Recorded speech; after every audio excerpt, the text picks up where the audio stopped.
This next bonus tip is really useful. It's so simple. This is going to be the shortest bonus tip Rick Burress has ever shown you. Regarding layer masks, you'll notice I have multiple layers. Let me show you my original. Oh, wait a minute, I just did another trick. Instead of turning on or off all of the eyeballs at once, right? If I tap and I turn off an eyeball of a layer, it turns off that eyeball. But if I Option or Alt turn off that eyeball, it turns off every other layer except that eyeball.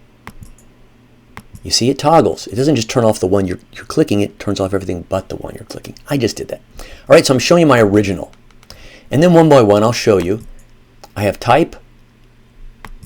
I have my box with a layer mask. And that layer mask, you could probably determine, I just erased the white line as it traversed over the side of the cactus, so it looks like the cactus is outstanding.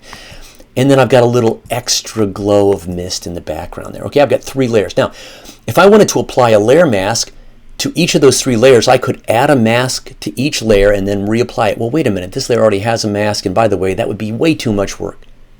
And 3 of the same mask on 3 different layers, it gets tricky. So here's what you do. You hold the Shift key and you select the 3 layers you'd like to impact, not my background, but everything else. And group them. Now, Adobe are a little bit funny about the word group. It's meant many things over the years down at Adobe as regards Photoshop. But now group means stick it in a folder. That's what it means these days. Go stick it in a folder. And if you click the folder button, you're creating a group. Well, in every other program, if you just do Command or Control G, it makes a group. Same here. Command G on the Mac. Control G on the PC. I now have a group. Here's what's cool. You can add the layer mask to the group and get a 3-for-1. I can work on all 3. I can mask all 3 of those layers at the same time. So I'm going to grab my paintbrush. I'm going to paint with lights out on my mask,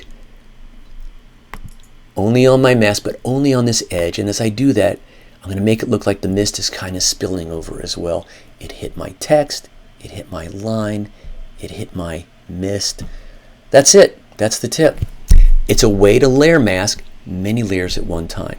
Doesn't mean you can't open that folder, that group, and pull other things out of it. And when you do, non-destructively, you see, they will not be masked.